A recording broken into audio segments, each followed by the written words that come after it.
Welcome everyone. So today we are going to talk about one of the most important topic in organic chemistry, that is the Sharpless Asymmetric Epoxidation. This is very important because more often than not, at least one question is asked in either NET or the GATE exam from this particular topic. So before starting my video, I would like to request you guys to subscribe to my channel, comment on my videos. So in this video, what we are going to first of all see what is sharpless asymmetric oxidation and what are the different variations in the catalysts that are generally there, and then we are going to shed a light on the mechanism, and of course we are going to take up lots of example, and then we will see if there is already a chiral center in the molecule, then how does the distereoselectivity changes, how does the catalyst or how does the tartrate salt ligand, which is chiral, impacts the outcome of the product, which is what we call match versus mismatch. And then we will look into the application of sharpless asymmetric oxidation, the first one being the pane rearrangement, which is very important.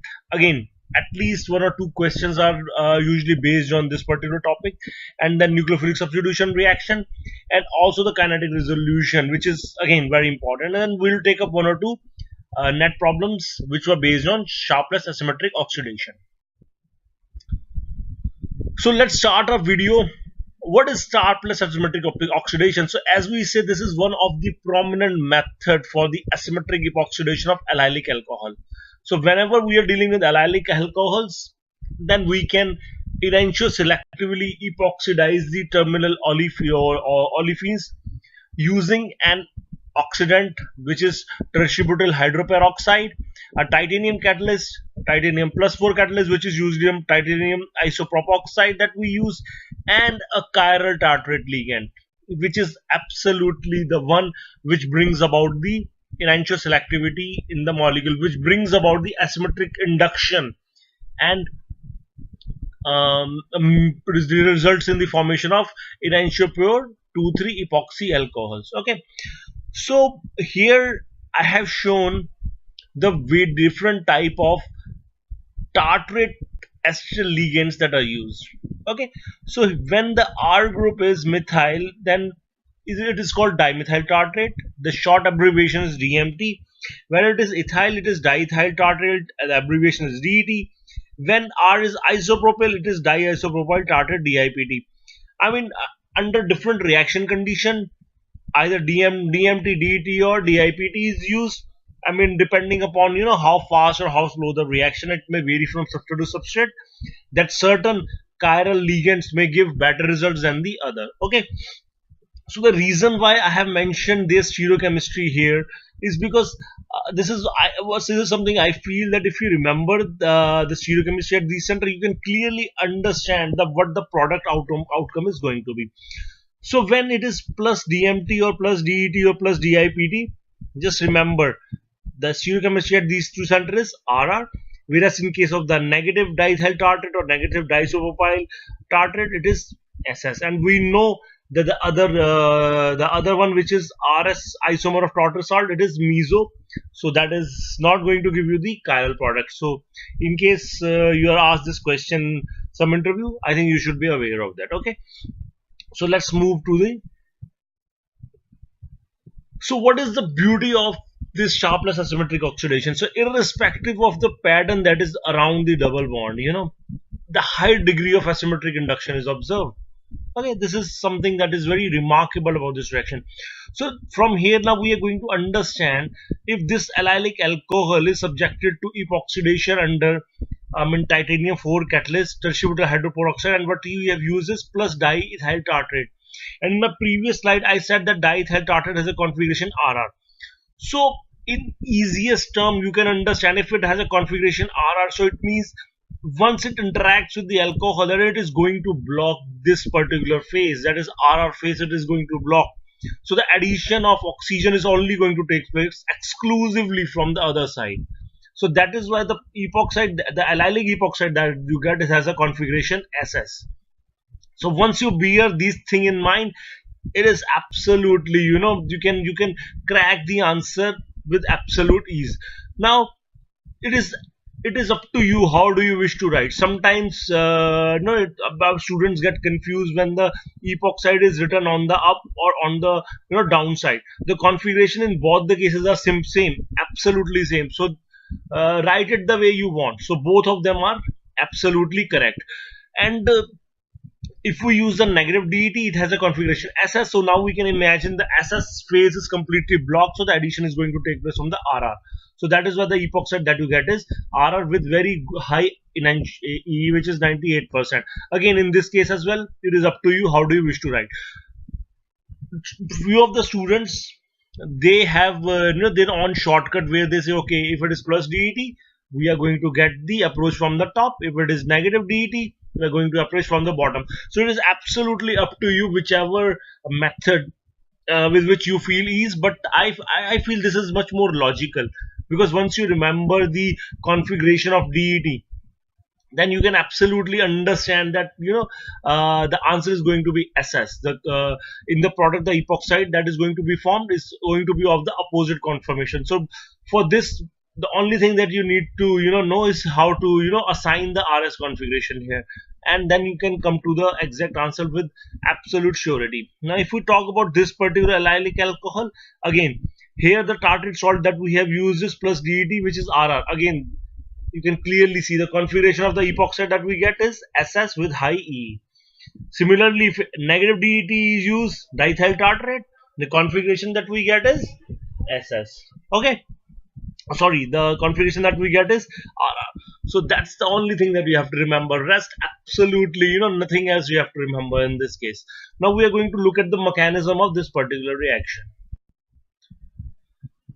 Now what happens when titanium isopropoxide and diethyl tartrate, they combine? So what they form is kind of a dimer. This is a kind of dimer that they form, and the exact mechanism of this is not known, but this is more or less what has been an accepted form of mechanism.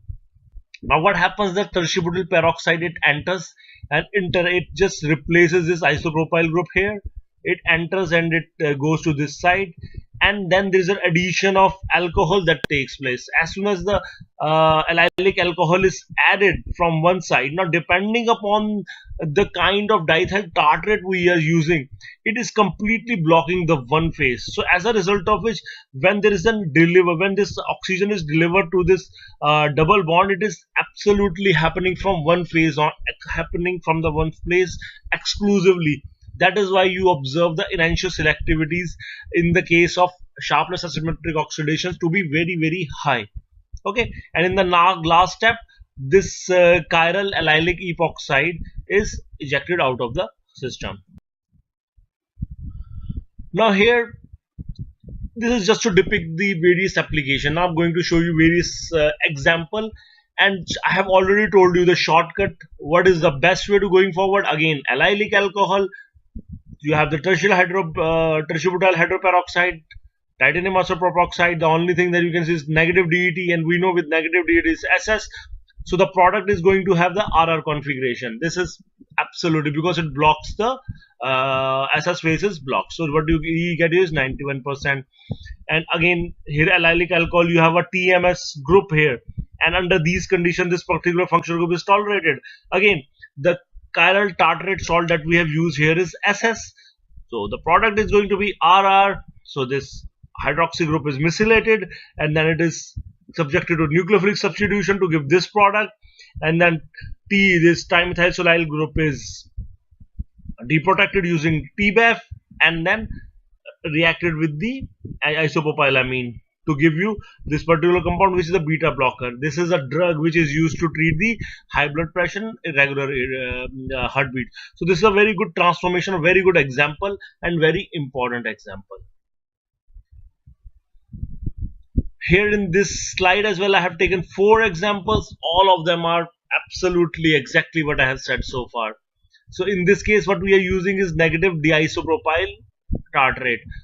And we know that the negative one, it has a configuration SS, so it blocks that particular phase of epoxide forms is of RR. Now, once you add any nucleophile, it specifically attacks from this particular side. We know why, because this is an benzylic position, and it is the carbanion formed here For example, if the carbocation forms here, it is stabilized by resonance. So that is why the nucleophile selectively attacks from this particular site. So this is a very, very good example. This nucleophile can be azide, it could be amine.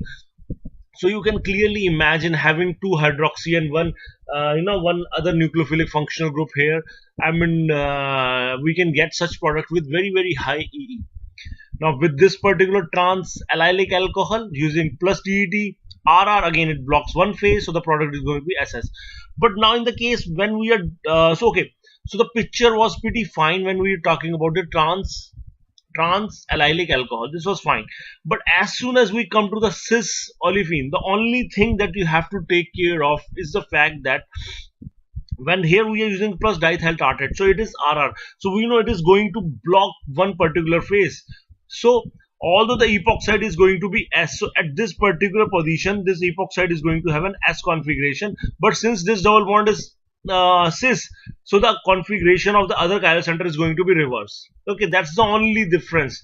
So you have to remember the first carbon that is nearer to the OH, this is going to have the opposite configuration of the chiral ligand that you are using. That's the only thing, and you can clearly see the selectivity in this particular reaction. You have two double bond, but only the allylic double bond is subjected to the epoxidation to give you the desired allylic epoxide in high E. So here in this case we have used negative DIPT, and right from the first example what I said, DIPT is a SS. So here the epoxide that we will form at this side is going to be R, because SS phase is blocked, so it is going to be R since this is cis. So the other chiral center is obviously is going to have a configuration which is opposite. Okay, so that's the only thing that you have to remember. Now here I have taken 4 more examples. Again, this is a very, very good reaction. All the functional groups like benzyl, TBS, PMB, they are tolerated in the reaction. And see, the ligand, the only thing that you have to look at is the ligand, which is DET, SS. So the epoxide that is, we have 2 double bonds, one is terminal, one is allylic. Only the allylic one will form the epoxide and is going to have a configuration RR. In this case as well, we have used DET, which is SS, so epoxide will form as a RR. So that is where I think the students get confused. Sometimes they say, okay, this is although the configuration is same, but this is this is wedge, whereas this is dash. So that is why I say just remember this thing. केवल आपको ये चीज याद रखनी है कि इसका configuration वो क्या है, RR है, SS का स्ट्रक्चर याद रख लो, बाकी सारा काम अपने आप हो जाएगा. ठीक है, आप आराम से पता लगा पाओगे. आपको केवल RS कॉन्फ़िगरेशन करना आना चाहिए इस केस में. Similarly in this case as well, we are using negative DET, so the epoxide is going to be RR. Here the TBS group is tolerated, it does not get deprotected under titanium isopropoxide that we are using. Also the PMB group is remained untouched. Here we have 2 double bonds, and these 2 double bonds are in conjugation, but still this allylic double bond is undergoing epoxidation. So here the ligand what you use is plus DIPT. Now this is the configuration RR, so it means it blocks one particular phase. So formation of epoxide is going to be from the opposite configuration, which is SS. Very good example, very nice. Now this is a very important thing. Let us suppose we start with a compound which already has a chiral center. Okay, so whenever we start with a compound which already has a chiral center, if we subject it to a particular reaction, then we know we are going to end up getting the 2 distereomers. This is what we are going to end up. Let us suppose this particular compound which already has a chiral center, and when the epoxidation using tertiary hydroperoxide and titanium isopropoxide was done, then we obtained these 2 distereomers, and since we did not use any ligand, the major product was this one, which is 2.3, and this is 1. Okay, we can see some sort of a distereoselectivity. No ligand was used. So in this case the distereoselectivity was due to the chiral center that is present in the substrate. So such sort of distereoselectivity is called substrate control distereoselectivity. Now here the beauty of Sharpless asymmetric epoxidation comes into play. When we are using minus DIPT, now let us suppose if we are using the same reaction condition, now we have added a catalyst which is minus, not a catalyst, a chiral ligand, which is minus diisopropyl tartrate, okay, which has a configuration SS. Now we know if it has a configuration SS, the epoxide that we are going to get is going to be of RR. So you can clearly see this particular distereomer is formed in very excellent distereoselective, that is 90:1. So it means the product which was already major, that is the product that we have got. That is why we say it with this particular chiral catalyst or this particular chiral ligand, the stereochemistry is matched, whereas the one with the mismatched has already formed in almost negligible quantity. Now if we if we use the different chiral ligand, that is plus DIPD, which has an opposite configuration.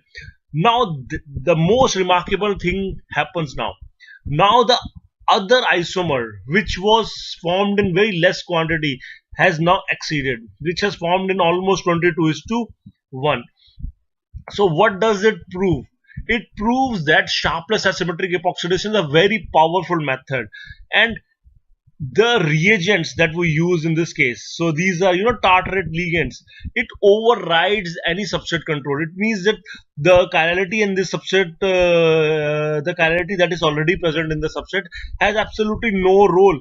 This chiral ligands completely take over, and it is these chiral ligands that dictates, or that these chiral ligands which decide that which product is going to form. Okay, so this is the line that I have written. It is a very powerful reagent control reaction which overrides any substrate control. Okay, so that is why we say match or mismatch. Now we are going to look at a very important application of sharpless asymmetric epoxidation, which is the PN rearrangement. Okay, once we form these epoxy alcohols, and when we subject these epoxy alcohol, when they are treated with NaOH in, let us say, in water, then what happens? There is a formation of this O negative charge which comes back and opens the epoxide. So these two epoxide, epoxide 1 and epoxide B, they are equilibrating with each other. They are in equilibrium. Okay, and we know that A is more stable than the B, but the B is much it is very less hindered. So as soon as we add any nucleophile like PHS minus, so what happens? This nucleophile selectively and irreversibly attack the epoxide to give you compound C. So this particular rearrangement is called Payne rearrangement, and there are number of time in net exam a question which is based on this Payne rearrangement has already been asked. Okay, all the information regarding this I've already written. Whatever I've said, that is what is written over here. Now in this case we are going to look at the nucleophilic opening at C2 and C3. This was the C1, this is C2, C3. Again we are using plus DET RR. So the product, since this is a cis, and what I said, the carbon which is nearer to the oxygen is going to have an S configuration. So this has a S configuration, of course, since this is a cis alkene. So the other one is obviously is going to have an opposite configuration, which is R. So this is the epoxide that we get in presence of CSA methanol. What happens? We know CSA is a it's a source of proton, so it just coordinates to the oxygen, and the methanol attacks this particular site because the carbocation formed here is much more stabilized to give you this product, and this can be written as here. So this is what you end up getting when there's a nucleophilic opening at C2, C3. Very important example. In fact, on this slide, all the examples I've shown are very, very important. Here also, Allelic epoxide plus DET SS. So the same phases block. Configuration of the epoxide we get is going to be RR. Very simple. Now it is subjected to oxidation directly from alcohol to carboxylic acid. Now what happens when this carboxylic acid is treated with the titanium isopropoxide? In this case, titanium isopropoxide is behaving like a Lewis acid, so it coordinates to the epoxide, as a result of which it facilitates the attack of any nucleophile. And what we can see, the attack on C3 versus C2 is almost 100:1. It means the attack exclusively takes place on this particular site. So NaCN, CN minus attacks here, and it opens the epoxide. Similarly, lithium azide ion attacks here and it opens. So these two products are formed, and this azide can be hydrogenated to give you the amines. Now you can imagine how powerful this method is, where we have amine, OH and carboxylic acid next to each other in very high EEs. So this all these examples are very, very important.